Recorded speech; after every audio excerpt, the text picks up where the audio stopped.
salve a todos os nossos ouvintes, salve a todos os nossos seguidores.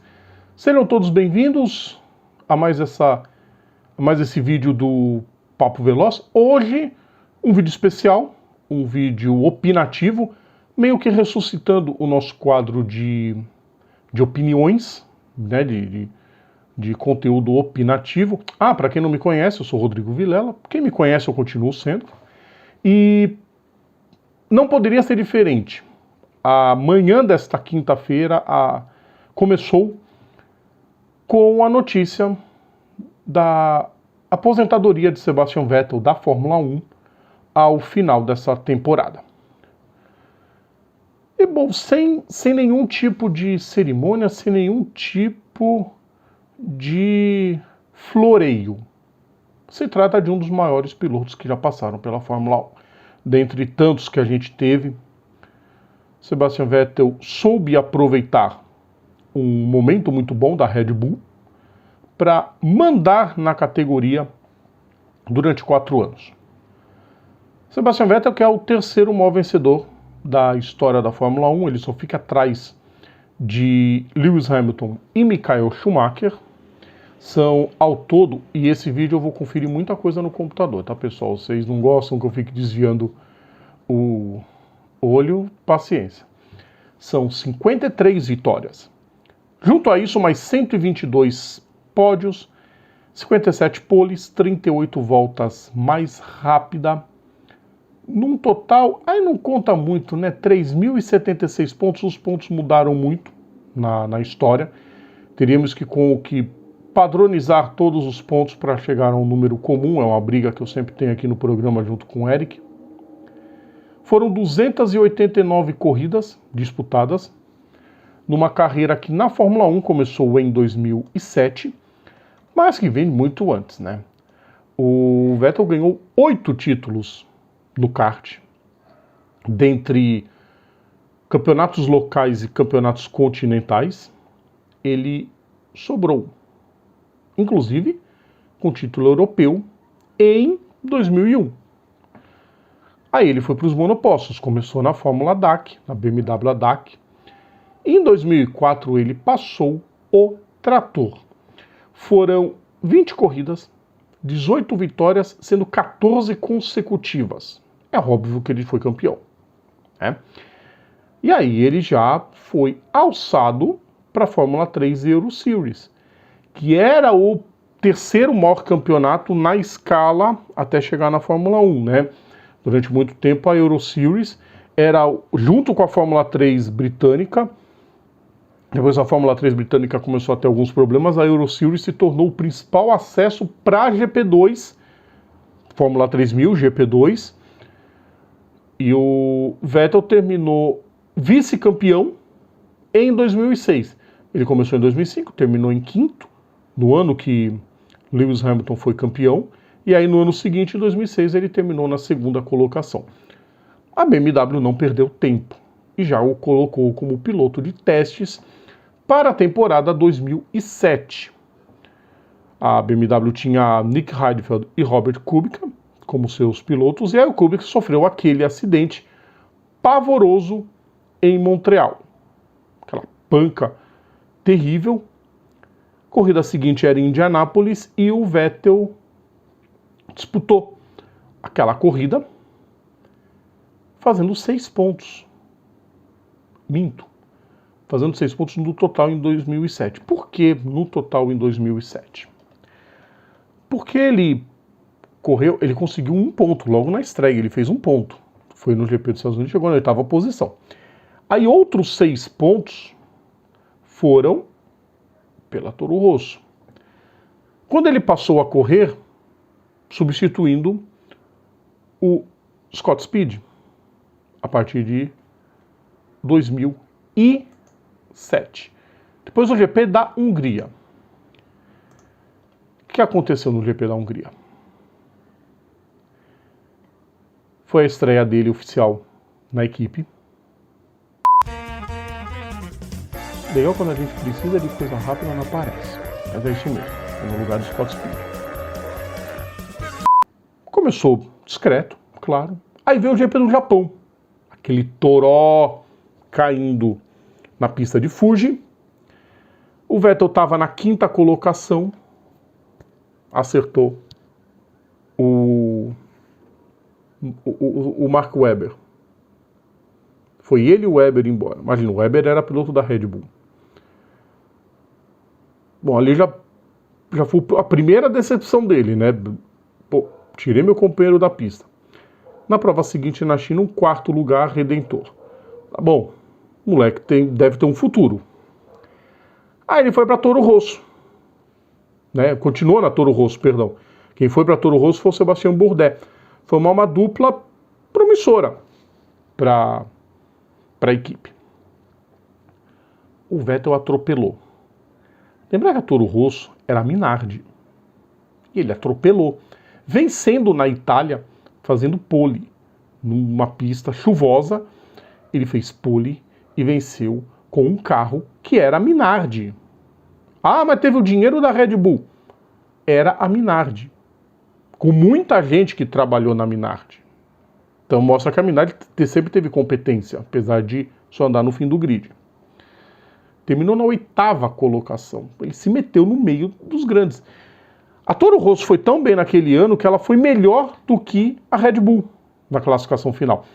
Óbvio, quando o David Coulthard se aposentou, primeira coisa que a Red Bull fez, alçou o Sebastian Vettel para a equipe principal. E aí logo no primeiro ano só não veio um título porque a Brown estava insuperável, mas veio o vice-campeonato. Primeira vitória da equipe Red Bull mesmo na China. Ele ainda venceu em Silverstone, Suzuka e Abu Dhabi. Até vir o período 2010 a 2013. Foi um atropelo. Se bem que 2010 e 2012 foram bem disputados, pau a pau, principalmente 2012, que teve a McLaren, teve a Ferrari e teve a Red Bull. Em pé de igualdade, a Mercedes começando a crescer, teve a primeira vitória, teve vitória da Williams e da Lotus. Pra vocês verem que ponto chegou. Foram 6 equipes diferentes vencendo corrida, né? McLaren, Ferrari, Red Bull, Mercedes, Williams e Lotus. Em tempos normais a gente não imagina um negócio desse, só nas temporadas malucas de 2020 e 2021. 4 títulos, sendo que em 2011 foi uma temporada bem positiva, com apenas 2 corridas fora dos pontos. Curiosamente, uma delas na Alemanha e a outra em Abu Dhabi, onde ele abandonou. Em 2013 foi mais um massacre ainda. Tudo bem, foram 3 provas fora dos pontos, né? China, Espanha e Grã-Bretanha. Só que foram 9 vitórias consecutivas. Bélgica, Itália, Singapura, Coreia do Sul, Japão, Índia, Abu Dhabi, Estados Unidos, Brasil. Inclusive na Índia, quando ele ficou dando pirueta, largou o carro no meio do box, no meio da reta, aliás, e foi multado. Aí nas outras 3 vitórias ele começou a dar pirueta. Falei, é pra multar? Então multa agora. A desculpa da FIA, não, é que ele não levou o carro ao box. Tudo bem, eu levo ao box, mas ficou dando pirueta e atrasou tudo. Porque ele tacou o terror. Principalmente combatendo o tal do Multi 21, que na hora deixou a equipe meio irritada quando ele desobedeceu uma ordem de deixar o Mark Webber na frente, mas ele ganhou a corrida, foi na Malásia, e, bom, o Webber nunca mais se recuperou depois daquilo. E aí o Vettel acabou meio que provando um pouco contrário disso em 2014, quando a Mercedes mandou no campeonato e o Vettel foi engolido pelo Daniel Ricciardo, que estava chegando na equipe para aquela temporada. Aí ele recebeu a oferta da Ferrari. Ele construiu uma bela carreira na Ferrari, 6 anos na equipe, foram 2 vice-campeonatos, um terceiro lugar, temporadas mais ou menos em 2016, uma um pouquinho mal em 2019, e na Ferrari alguns dos momentos que entraram para a lista de momentos cômicos da carreira do Vettel. O toque no Hamilton, no Azerbaijão, quando, segundo o Vettel, o Hamilton fez o brake test, e fez mesmo. o Vettel colou do lado e bateu de propósito. Deu uma batidinha assim, tá maluco? Puf, jogou de lado.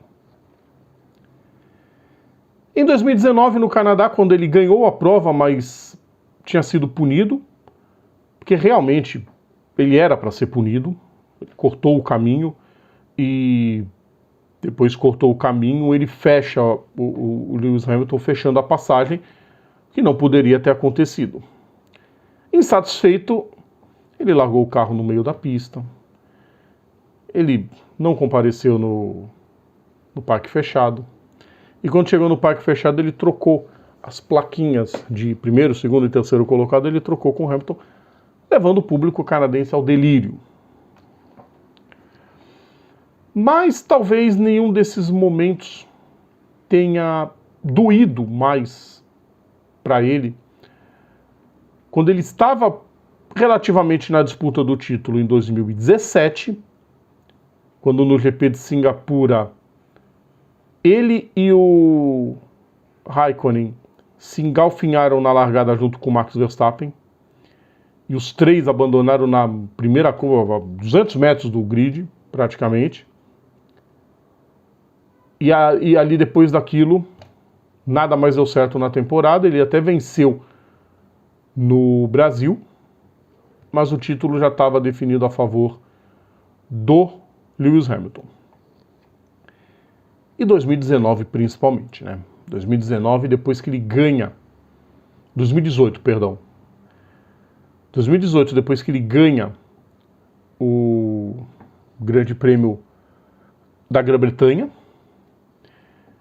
estava muito bem na temporada, até bater sozinho na Alemanha. Aí ele bateu sozinho na Alemanha e também a temporada desgringolou depois dali por diante. A temporada mais ou menos em 2019, quando o Leclerc chegou na equipe, ele teve uma vitória contra duas do seu novo companheiro de equipe. E aí no meio de 2020 já se sabia que o Vettel não ficaria no time e acabou aceitando a oferta da então Racing Point, que viraria Aston Martin. Bom, não foi exatamente o que ele imaginou na Aston Martin. Muito difícil. Um segundo lugar tirado na Hungria, por falta do combustível no carro para análise, mas um segundo lugar no Azerbaijão, onde ele conseguiu subir ao pódio e, bom, foi muito bacana, óbvio.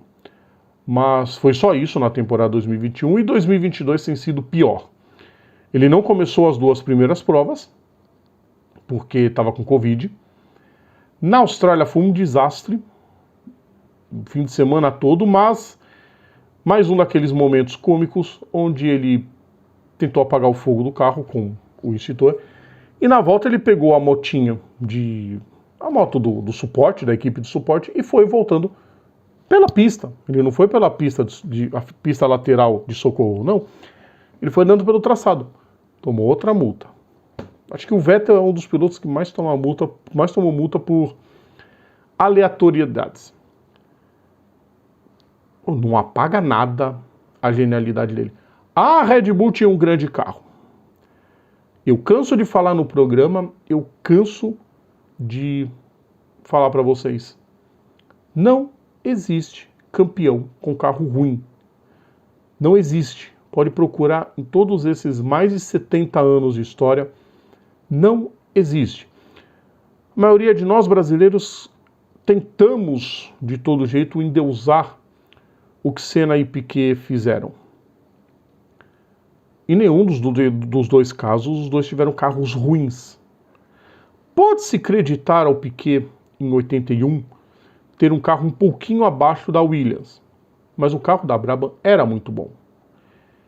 E o Senna, em 91, contou com metade da temporada a Williams sofrendo com problemas de confiabilidade, onde ele, um talento, sobrava na turma. Mas assim que a Williams equilibrou as coisas, o Senna não venceu mais na temporada, foi só vencer nas quebras dos rivais, como por exemplo na Bélgica. E 92 ficou muito claro que, por mais tivesse talento, com carro ruim, não ganha. Sebastian Vettel fez o que tinha que ser feito. O carro é bom? É. Então tem que ser dominante. E Sebastian Vettel, durante 4 anos, 2 com mais disputa, 2 com menos, ele foi dominante na categoria. Nada vai apagar os feitos dele, e sua importância, não só para o esporte motor, mas para o esporte, para a sociedade, aumentou muito nos últimos 2 anos, principalmente quando o Vettel começou a bater muito forte a favor de causas sociais. Muita gente até hoje diz que a desclassificação na Hungria foi porque ele protestou a favor da comunidade homossexual. Mentira. Imagina, fazer um negócio desse, a própria equipe não retornaria mais pro país do ditador. Esse ano, dentre os vários protestos, combate ao racismo, combate à guerra entre Rússia e Ucrânia, foi uma das principais vozes pedindo pela paz. E a última, da Áustria, para salvarem as abelhas. Pode parecer besteira, procurem sobre o problema que traria se todas as abelhas do mundo desaparecessem. Procurem. O que mais tem por aí é vídeo explicativo. Vai deixar uma lacuna grande, embora muita gente tenha... Não é que não goste. Ele tem ranço dele. Não sei porquê. Se trata de um dos pilotos, talvez mais, não diria limpos, mas talvez um dos pilotos que tenha jogado sempre dentro do regulamento. Reclamam muito com rádio, como todo mundo atualmente reclama, como Alonso reclama muito, como Hamilton reclama muito, como Verstappen reclama muito, como Leclerc reclama muito, como todos os pilotos atuais reclamam demais. Isso não é um demérito de um só, é da categoria em geral. O fato é que vai ficar um espaço gigante, e o Vettel fez questão de, no seu depoimento, ele criou a rede social nessa semana, praticamente um milagre, sempre foi avesso a redes sociais, mas ele fez questão de agradecer aos fãs, às equipes e a todo mundo que trabalhou com ele. E a gente também agradece, porque o legado dele não vai se apagar. É um tetracampeão, o mais jovem tetracampeão da história, e talvez tão cedo ninguém vai bater, e sai por cima. Tava lá lutando com a Aston Martin? Tava lutando com a Aston Martin, mas sai por cima. Sai reverenciado pelos pilotos, pelos colegas, pelos rivais, pelas equipes por onde passou, pela própria categoria. Então, 2023 já começa com um dos campeões dando adeus. E provavelmente 2023, 2024 a gente vai ver mais gente saindo e mais gente importante também. Pessoal, esse vídeo foi meio diferente, então eu quero que vocês deixem no comentário a opinião de vocês sobre o Sebastian Vettel, o que vocês acham dessa notícia. E amanhã tem mais boletim, tá, pessoal? Amanhã tem mais conteúdo. Curtam o nosso canal, a gente sempre pede, deixem um like, curtam nosso canal, inscrevam-se aqui, deixem seus comentários, compartilhem nas suas redes sociais e ativem as notificações também, pessoal. Então, um grande abraço a todos, uma boa noite a todos, e amanhã a gente está de volta. Tchau!